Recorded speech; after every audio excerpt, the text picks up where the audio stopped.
Hello and good morning everyone. Before I start my presentation, I would like to thank you to Sir Rusli and Sir Tuan Muhammad Yusof for guiding me to SIP program.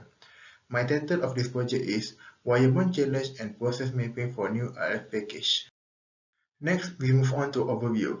First, we have background of study. Second, problem statement. Third, objective. Fourth, scope of work. Fifth, literature review. Sixth, methodology. Seven, project activity and key project milestones. 8. Result and discussion. 9. Sustainability. And last, conclusion and recommendation. Background of study. Nowadays, semiconductor technology places a great premium on device performance reliability. The average customer reliability is measured by reliability indices.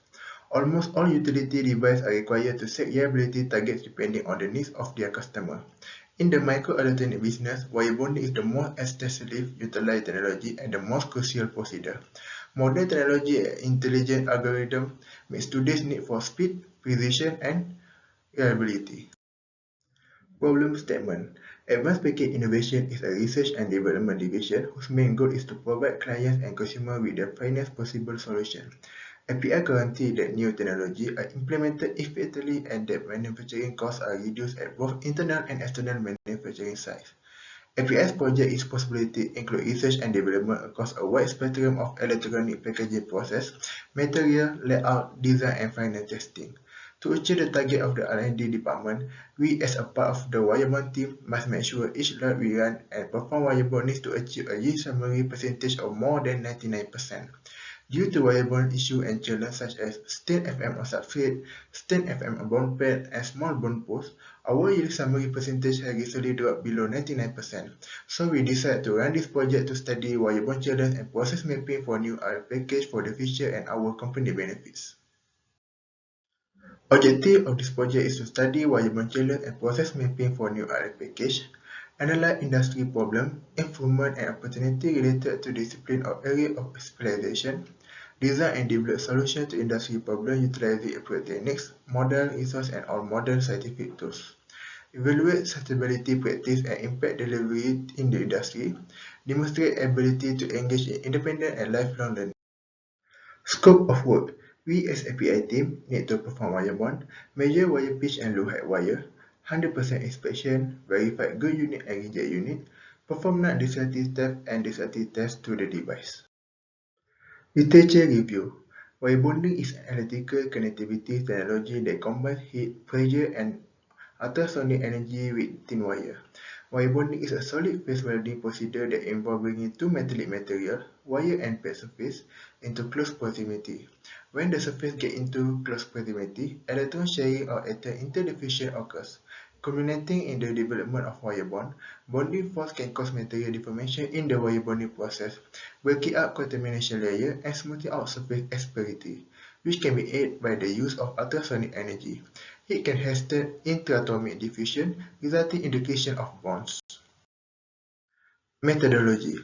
Here are the list material and tools I used for this project.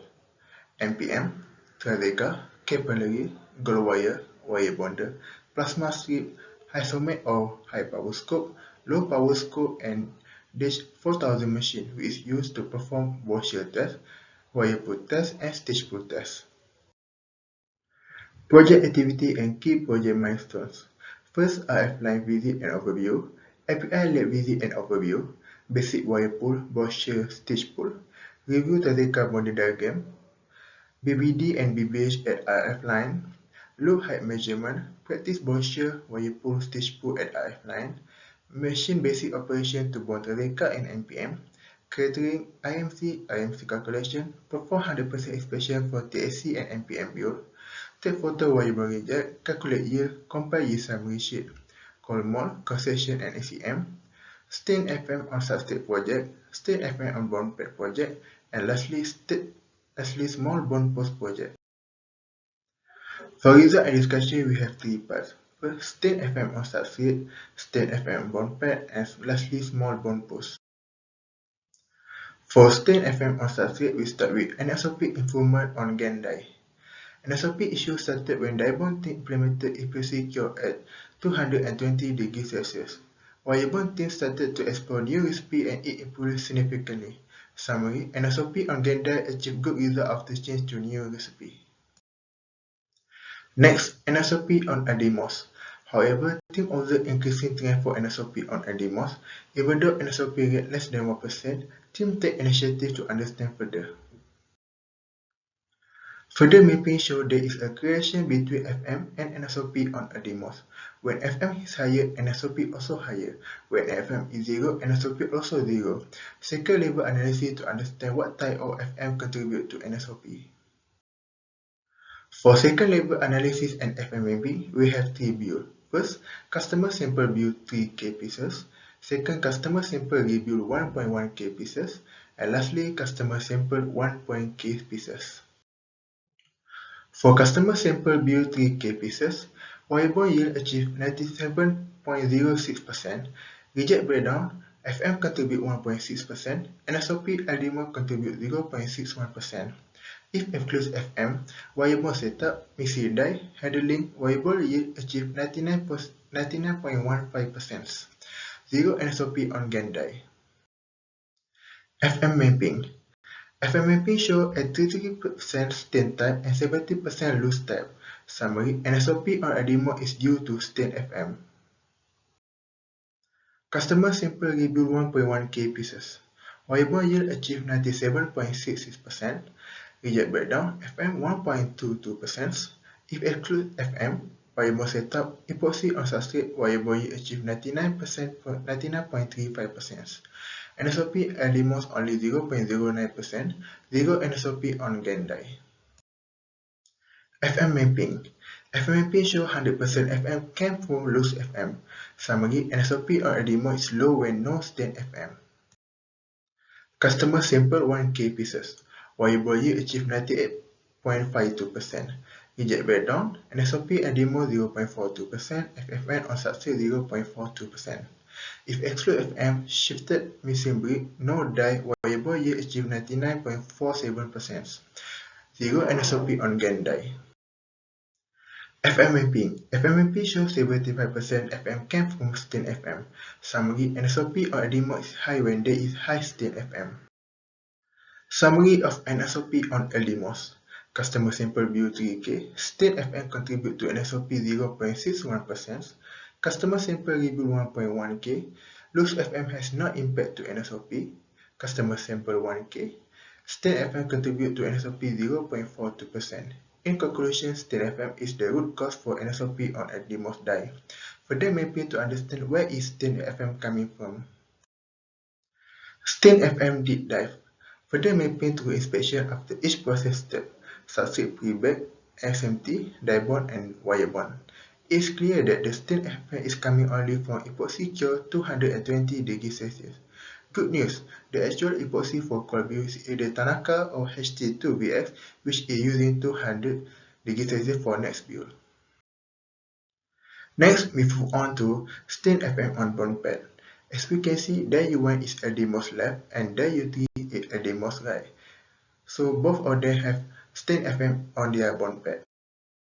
Plasma evaluation.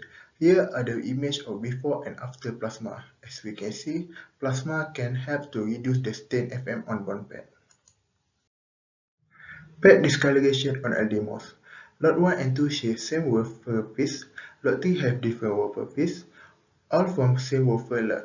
Plasma didn't increase amount of stain on same pad. Alternate straight lot in magazine during plasma. Increase pre-delay 3 seconds at wire bond for first column. Majority stain occur on first column of the strip. Re-inspect anisotropy on lot 1. Confirm it is due to stain. Inspect lot 2, not yet wire bond. Also observe majority stain on first column and only one pad on second column. Inspect carrier C180422 for U3 and C180446 for U1. Observe similar stain. It means the stain already happened after wafer saw. Anisotropy able to reduce by implement 2 actions below. Alternate strip slot in magazine during plasma. Increase pre-delay 3 seconds at wire bond for first column. Next, we move on to small bond post problem. Ripple measurement bond post width is smaller than control by 20 to 30 micrometer. However, even though small bond post, the ball bond and stitch formation form well within the bond post. Stitch pull analysis. Stage pro reading are well above minimum spec limit of 4, means are no significant difference compared to control, good stage formation and goal remain after stage pull. Wirebond analysis. Wirebond reading are well above minimum spec limit of 4, means are no significant difference compared to control, good ball formation on the bond post and all wire had ball net break mode after wire pull test. Bond post consistency. We have A, B, C, D, and E. Bond post location did not move around or offset across the unit on the surface. Bonding performance, short tail and NSOL. Zero short tail and NSOL observed based on two street bondings. Summary of risk assessment. It is confirmed the bond pulse width is smaller 20 to 30 micrometer than control substrate. However, even though bond pulse is smaller, the bond wall and stage formation form well within the bond pulse area. Stage pull and wire pull are comparable to control, no impact to stage and bond formation. Bond pulse location did not move around or offset across the unit on the substrate. Good bonding performance, zero short tail and zero NSL based on two street bonding. In summary, there is low risk to wire bond this batch of substrate under engineering mode. Sustainability. Environmental. Because there will be no more stained FM on substrate, stained FM on bond pad, and small bond post when this project is complete, I am confident that the environment work at the API and the department will be more efficient. This is demonstrated by the project's outcome and discussion. Wire bonding problems have all been found and remedied successfully. Everyone in the API and the department may get back to work and focus on their responsibility. As a result, industrial waste is gradually reducing if directed directly to the long-term consumption of material resources, particularly those derived from natural sources. Economy. Wirebond issues such as stained FM on substrate, stained FM on bond pad, and small bond posts have been proved to be reduced and solved by a successful implementation of this project. As a result, the facility device, equipment, material, and tool will always remain in a good working order. As a result, employee productivity is increased, resulting in high production output while maintaining the best quality. Customers from all around the world are attracted to this scenario. The ability to develop products especially for export benefit the economy by boosting its capability and promoting industrial expansion. Lastly, social. Wirebond issues, whether little or serious, have a significant impact on worker safety, especially when they occur unexpectedly. Safety risks can be reduced proportionally to the reduction in machine and production breakdown by implementing this project. Similarly, because rework and manual output are reduced, social well-being can be harmed by the better ergonomics in the workplace. Employee morale is boosted when high-quality items are produced. Conclusion and recommendation. Able to adapt real-life situation in industrial organization and their environment. Able to gain new skill and knowledge related to production line in addition to develop career engineer. And lastly, able to develop hands-on skill based on the theory knowledge. That's that for me. Thank you.